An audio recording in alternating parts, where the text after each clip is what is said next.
murid-muridnya naik ke perahu dan mendahulinya ke seberang. Sementara itu ia menyuruh orang banyak pulang. Dan setelah orang banyak itu disuruhnya pulang, Yesus naik ke atas bukit untuk berdoa seorang diri.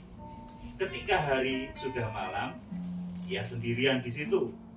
Perahu murid-murid sudah beberapa mil jauhnya dari pantai dan diombang-ambingkan gelombang karena angin sakal. Kira-kira jam 3 malam datanglah Yesus kepada mereka berjalan di atas air. Kata murid-muridnya melihat dia berjalan di atas air, mereka terkejut dan berseru, "Itu hantu!" Lalu berteriak-teriak karena takut.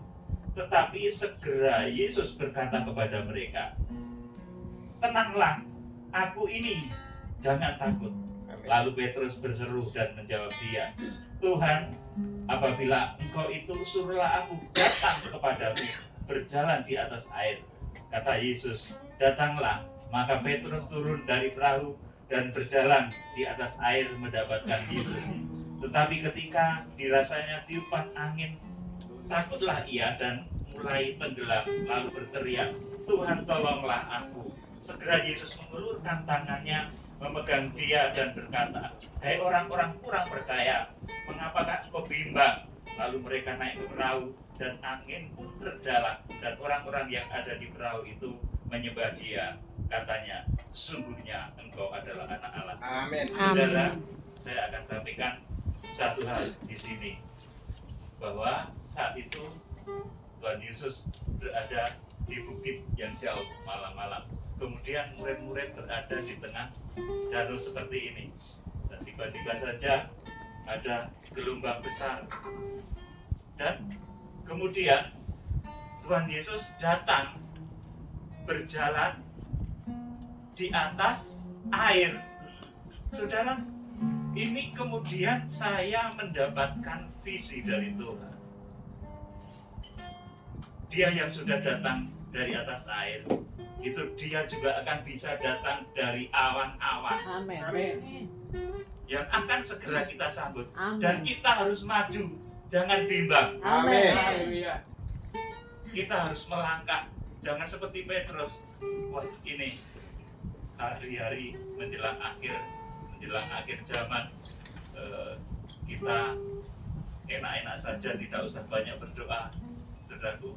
Kemudian nanti akan mengalami hal yang sulit. Kalau demikian, kita harus berani, jangan bimbang. Amin. Karena Tuhan yang datang lewat air, di atas air, Dia itu juga bisa datang dari atas awan-awan menjemput kita. Amin. Di dalam satu peristiwa yang di dalam Wahyu pasal 12 disebut sebagai hal palsu.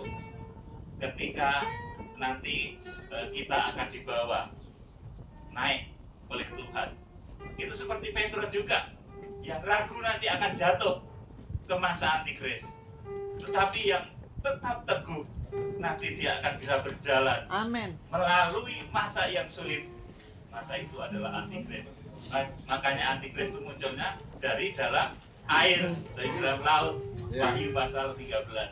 Nah, kita jangan sampai bimbang dan ragu untuk mengikuti kegerakan kitab Wahyu, Amin. kegerakan kuda putih. Amin. Ini yang akan menuntun kita seperti Petrus. Kalau kamu ragu, kamu jatuh nanti. Tapi kalau kamu tetap teguh, Tuhan yang dahulu datang dari sana jauh itu, bukit yang begitu jauh itu akan bisa datang ke awan-awan Amin. dan akan mengangkat kita dalam satu peristiwa yang begitu dahsyat di akhir zaman. Dan ini pergumulan kita, pergumulan kami. Amin. Itu akan terjadi setelah kami bersatu dengan bangsa Israel, dengan bangsa Yahudi. Kita sudah bersatu di dalam Tuhan Yesus Kristus. Banyak dari bangsa Yahudi nanti yang akan mengikut kembali Tuhan Yesus. Amin. Dulu yang ditolaknya 2000 tahun yang lalu, maka akan diterima, Amin. Amin. Amin. akan percaya bahwa itulah Mesias yang bisa berjalan lewat air. Itulah Mesias yang ternyata datang dari awan-awan, yang nanti akan mengangkat baik kita, gereja dari bangsa non-Israel, zaitun liar, dan bangsa Yahudi, bangsa Israel yang berasal dari zaitun asli. Kalau kita sudah bersatu, maka mujizat besar yang seperti dikerjakan oleh Petrus akan terjadi. Amin. Kiranya Tuhan Yesus Kristus memberkati. Shalom. Shalom.